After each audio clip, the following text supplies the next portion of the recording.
Hello everyone, this is Adam with a brand new video, and with the end of the root chakra camp, let us start with our next week, which is the Sacral Chakra. This is the healing camp for this one, but before we go into it, I want to hear from you about how your root chakra healing, activation, and balancing journey is going. It's always good to see, and also it might give others some creative avenues to possibly explore to balance out their own root chakra. But, without further ado, let's get into the Sacral Chakra. This is the orange and yellow gem chakra that is the second above. It is the chakra that has your emotional balance, your creativity, and your sexuality. This one generally develops around 11 to about Generally, it's about 8 to 13, so, right before adolescence really starts kicking in. This is kind of where you are the most explorational-wise as a part of creativity. Your emotional balance is more explored, and obviously you are about to hit puberty. So there is a lot of different working parts and pieces into it, and the fourth video, I should say, we'll go more into the origins of why this one controls that. We'll go over it briefly about what it is as well. So if your sacral chakra is closed, you might feel shut off from opportunities, and it will stifle your creativity, and you also will not have a healthy sex drive whatsoever. People who have a closed chakra will try to be over-controlling or abusive, so this is kind of where any kind of abusive spouse, people who are very over-controlling and very dominant as a part of that will be. But on the other hand, an overactive sacral chakra can lead to mood disorders such as depression and bipolar disorder. If your sacral chakra is overactive, you may feel needy and need constant reassurance. You may be creative and active, but no confidence in your work and unable to accept criticism from others with that work. I've had this issue being an artist myself, especially when I was in school. I don't know why, but I took it really personally, which did not help whatsoever. But before we go into the techniques and the theories and all of that stuff, this video is going to be focusing on the materials that you will need to make your sacral chakra awakening and healing camp a little bit easier.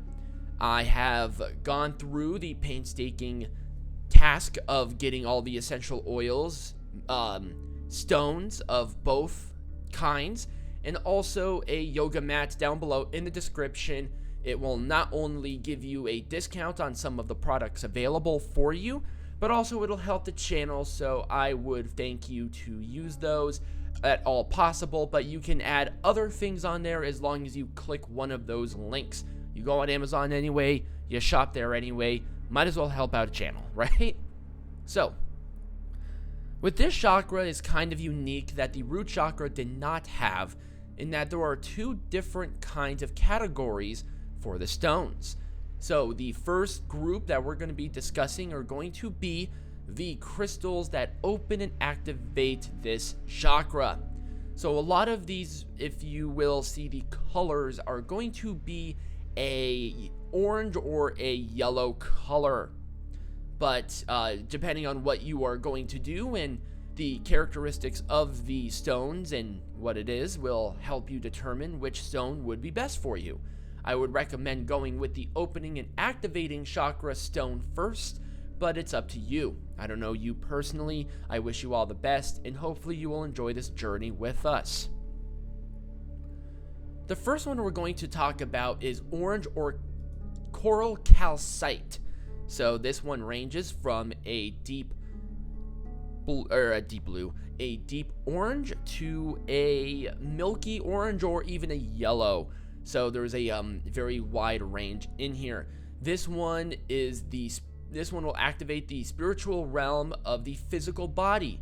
It enhances creativity and is helpful when working with emotional issues. So if you are emotional mood swing city, this is the perfect stone to get started with.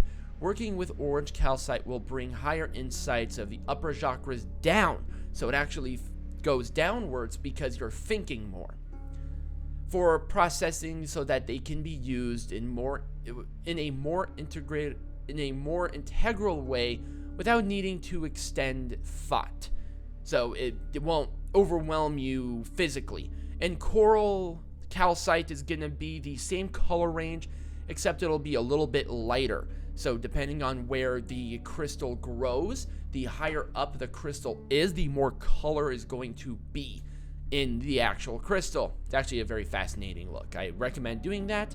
Obviously, research is always your friend. So the citrine, I believe I butchered that, but we're just going to roll with it.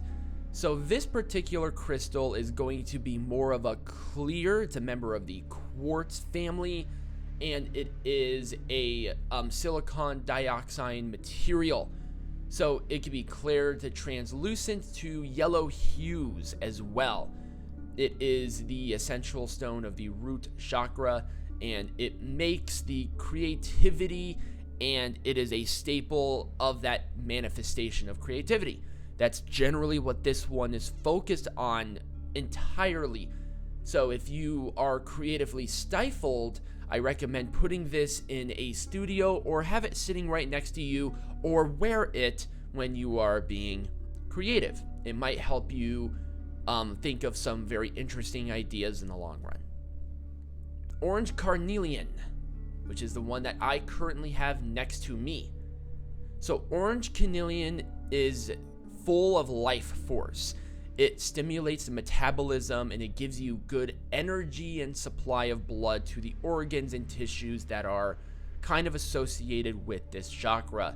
Obviously, we'll go into it more so, but this one increases fertility and overcomes the issues that some have as a part of reproductive problems.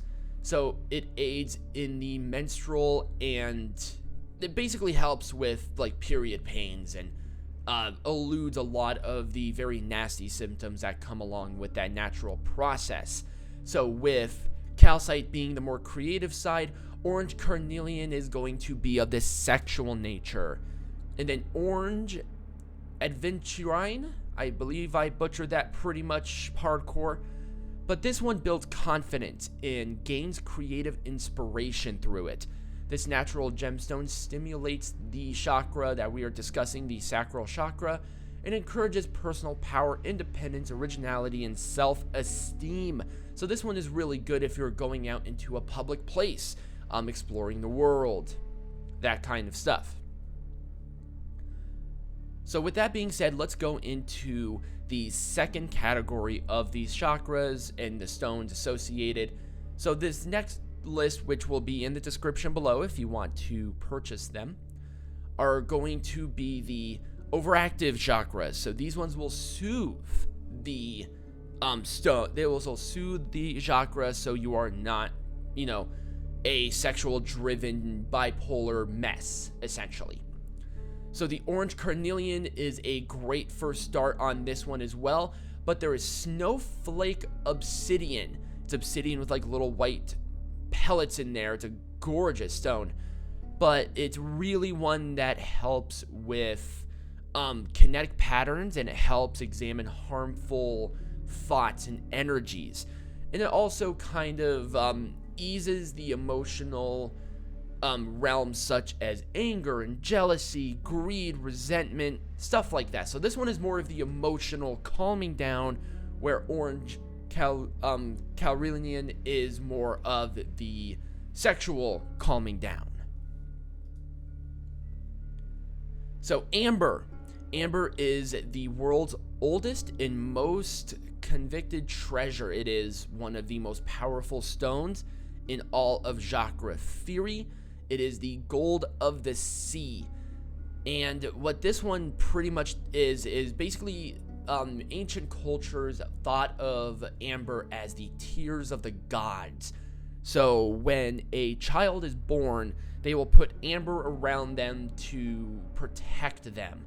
It is used in a lot of ritual work, especially when a couple is going to try to become pregnant, especially with royalty. This is the royal stone.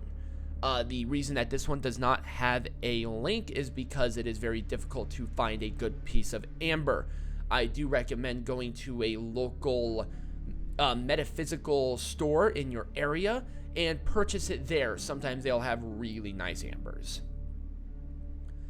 The last one, I'm not entirely sure why it's on any kind of list. Purple gemstones like amethyst quartz and the like are also on this. I don't understand why. I know amethyst is really powerful, but I feel like it's more of the calming mind, not a calming body kind of one. But that's just me. If you do want to get amethyst, you're more than welcome to see if that will affect you, because sometimes it does and sometimes it doesn't. So let's talk about the essential oils associated with this chakra. There will be some repeats, but a lot of it is very orange in color. Let's start with the main one. It is the Neroli essential oil. It is very similar to the orange essential oil, which we'll go to soon, but it comes from the same tree. But instead of the orange, it comes from the flowers that are on this tree. Excuse me. So the sheer amount of orange tree blossoms there's a lot that has to go to make this, but it is a totally worthwhile oil to acquire. And also it's a really pretty tree that comes out from this, and it smells really good. So actually some of your neighbors really might enjoy having an orange tree blossom in your place. That'd be really cool, because even like the essence of orange comes off of it. It's very calming. So this essential oil, what you do with it is that you put it right underneath your belly button or right at your waist when you're working with it. Some people do put it on their genitals. I don't recommend doing that, but some people do. Also, the one thing that I forgot to cover is that some of these are good to consume. I would see your physician before and look at the different ingredients in it. Some are made that are not as concentrated that you can consume, and some are not recommended. Some of them are very bitter. I personally like putting them in diffusers, and I like to put them directly on my skin, but that's a personal preference. So this essential oil reduces stress and improves symptoms of menopause. So it will assist you with not as severe symptoms of that. That's very interesting wording, but we're going to go with it. It decreases blood pressure and cholesterol levels. So hormones responsible for stress response that trigger fight, flight, or freeze, or strategies for survival. So this one really calms you down. It relieves symptoms of premenopausal syndrome. So if you have a child right after, especially with the depression side, this is kind of what happens. And even if after you have your period, which is I think what that is, I'm obviously a guy, I'm not a huge expert, but it really helps with the symptoms after the fact of both birth and menopause. Ease labor by helping to reduce fear and anxiety, and it's also a rub to help with pain in the lower back. So if you also want to do that, you can put it on your lower back, kind of around where this is, to help with pain. And this one, we've already talked about it. Let's talk about it more. But the orange essential oil, this one also a lot of people associate with the Sacral Chakra, and it's also coming from the same place. I just basically eat oranges to get this, and we'll talk about more about what you can do to help yourself other than essential oils and stones in the next video. But this one stimulates urination, so if you have a urinary tract infection, this one is beneficial to cleanse your body. It removes excessive gas of the intestinal system, so if you eat this, it makes you gassier, which actually makes you a little more, it cleanses you a little bit more. It's very interesting. Regulates menstruation, so it will assist you in making sure that you are, flowing correctly. Oh man, this is gonna be such a fun week. It improves, it basically improves male, how do I say this? It improves the male sexual drive. So if you have elongated erections, or if you have erectile issues, this one improves those. It increases libido, so you are a little more sexually ambiguous. Obviously with your partner, not with a bunch of different people. That is actually harmful. It's actually a very harmful thing to the sacral chakra.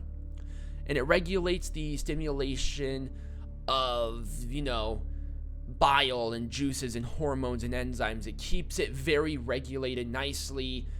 It will calm people down from being abusive or anything like that. But there are other ones, such as the Ylang. This one is the one of calm and peace, so this one is a great one to mix with the orange. It also smells really good.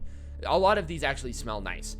We already talked about the sandalwood. Jasmine is also one of them. Once again, a very sensual, sexual, and creative essential oil. So if you are having issues in the bedroom with your spouse, this one is great to have in the room as you're trying to become a little more sexually active.